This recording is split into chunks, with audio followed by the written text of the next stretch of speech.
Hello everybody, welcome to the Steckline Report. Hey, we've got a couple of things happening that are exciting, positive for agriculture. And one or two of them even comes out of Disneyland East, more commonly known as Washington, D.C. Stay tuned. We're going to talk about that in a minute. I first got started in the cattle business. My wife and my father-in-law got me into it. I love dealing with the animals and being in the outdoors. At American Ag Credit, I know a lot of them are in the same business that I am. Therefore they understand what I need and what problems I'm against, so they can work with you on it, and it makes it much easier. It's been passed down to me through the generations, and I want to pass it on down to the next generation or two.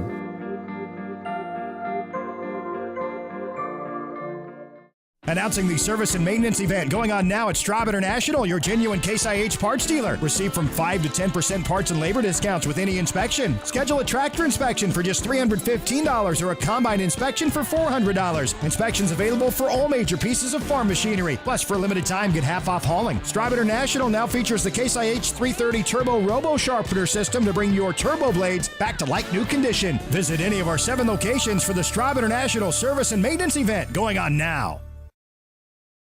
Well, friends, it's good news coming out of the folks on the Hill in Washington for some people, bad news for others.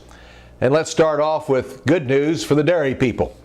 The National Milk Producers Federation and the U.S. Dairy Export Council are pretty happy about the House of Representatives approving a bill which would establish permanent normal trade relations with Russia.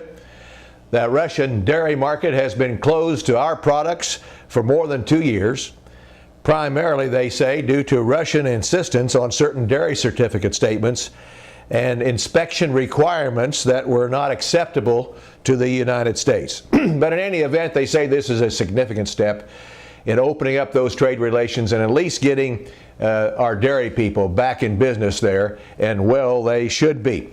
Probably will help some other things too. The cattle situation might be changed slightly there with a little bit of help for shipping some products into there as well. In the meantime, the waiver of the nation's renewable fuel standards. This has got some people at odds. In fact, about 50% of agriculture. And I can understand why. I'm not criticizing either side because both have a very good point. However, the folks at EPA, after their research, they come up with the fact that waiving and not requiring ethanol and gasoline would only lower corn prices about 1%. Now, if that's true, the cattlemen really shouldn't be too upset. Now, let me tell you that I have cattle and I have grain farm. So I'm on both sides of the fence here. However, I will tell you this, that if this is true, I'm not too upset about the fact that we're going to use 15.2 billion gallon mandate for fuels this year and 16.55 next year. That is that many barrels less that we have to ship in from our enemies who hate everything about us except they love our money. And boy, they take it any way they can get it. EPA said that the economic analysis of impacts on agriculture showed on average waiving the mandate would only reduce corn prices by 1%. And it showed that waiving the mandate would not affect household energy costs hardly at all. So they went with the fact that we're going to continue to use it. And if I had to vote today, being both a cattleman and a grain farmer, I would stick with this, knowing no other reason not to. Now, I will say the National Cattlemen's Beef Association up in arms about this. In fact, their president says this is a blatant example of the flawed policy of the RFS. However, the National Corn Growers president, just the opposite, saying that they made the right call on that particular decision. By the way, some more good news. Fertilizer prices may be helped by all of us farmers. I've been worried about my top dressing costs for my wheat crop this spring. Well, nitrogen production is flourishing here in this part of the country. I didn't know about that.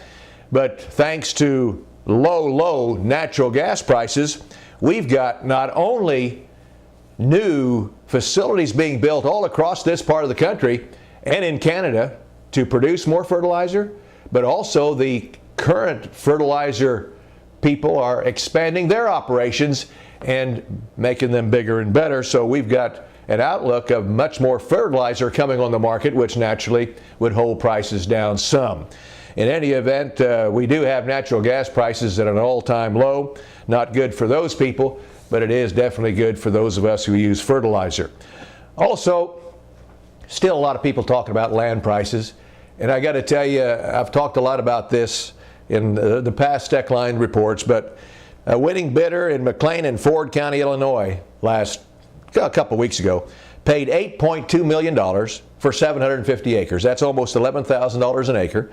And Iowa farmers are still paying $15,000 to $20,000 an acre. North and South Dakota has crossed the $10,000 acre threshold too. I just wonder if there's some oil involved there, but that's the reports that we're getting. So a lot of people are worried about the crash. Nobody's predicting when it's going to come, however, but there'll probably be one of these days. But we're in better hands, though, because a lot of people are paying cash for their land this year and locking in long-term low interest rates, so that helps. Hey, we'll see you on the next Steckline Report.